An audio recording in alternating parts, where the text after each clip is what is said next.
বন্ধুরা, বর্ধমান ইউনিভার্সিটির উম, পরিবেশবিদ্যার এনভায়রনমেন্ট সায়েন্সের তোমাদের কিছু প্রজেক্ট আর অ্যাসাইনমেন্ট দিয়েছে, ঠিক আছে।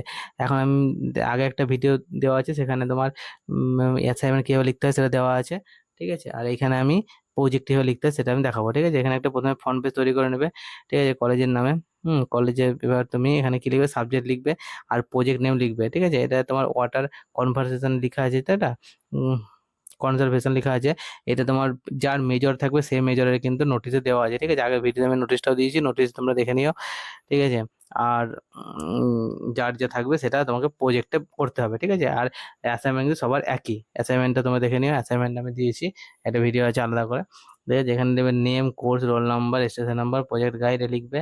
তারপরে কি লিখবে, তারপরের পাতায় থাকবে তোমার কি শংসাপত্র, ঠিক আছে। যেরকমভাবে লিখবে প্রথম বর্ষের, ঠিক আছে, 3 4 বিভাগের নাম লিখবে, ক্রমিক সংখ্যা লিখবে, ঠিক আছে। তারপরে অধ্যাপকের স্বাক্ষর, এটা অধ্যাপকের সাইন দেবে, ঠিক আছে। শংসাপত্রটা কিন্তু অধ্যাপক দেবেন, ঠিক আছে। তারপরে পাতায় কি থাকবে, সূচিপত্র। সূচিপত্রে এভাবে লিখবে প্রথম অধ্যায়, ভূমিকা, সমস্যা, সমস্যা গুরুত্ব, এসব লেখা থাকবে, ঠিক আছে। সব রকম কিন্তু একই হবে, শুধু এটা আলাদা হবে, তো লেখার জিনিসটা আলাদা হবে, ঠিক আছে। এভাবে কিন্তু লিখবে, ঠিক আছে। এরপরে লেখাগুলো শুরু হবে, হ্যাঁ, এভাবে লিখতে শুরু করবে, ঠিক আছে। যদি কারো প্রয়োজন হয় তাহলে আমাকে অবশ্যই জানাবে, ঠিক আছে। আমি এখানে ডিসক্রিপশন বক্সে লিঙ্ক দিয়ে দেবো টেলিগ্রাম চ্যানেলে, ওখানে আমি পিডিএফ দিয়ে দেবো, ঠিক আছে। প্রজেক্ট কিন্তু সকলের আলাদা, ঠিক আছে, বলে রাখছি বারবার, নোটিশে অবশ্যই দেওয়া আছে।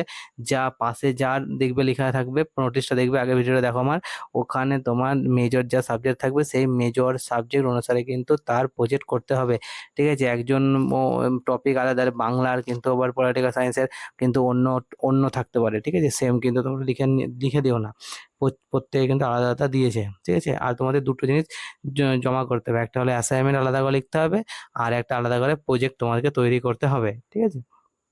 এটা কিন্তু ক্লিয়ার ভাবে জানো। আর টোটাল পরীক্ষা কিন্তু তোমাদের 100 নম্বরের, 60 নম্বর পরীক্ষা দিয়েছে তোমরা, আর তোমাদের 40 নম্বর এখানে পরীক্ষা আছে, ঠিক আছে। সেই জন্য তোমরা খুব সুন্দরভাবে লিখবে, কারণ এটা তোমাদের হাতে আছে।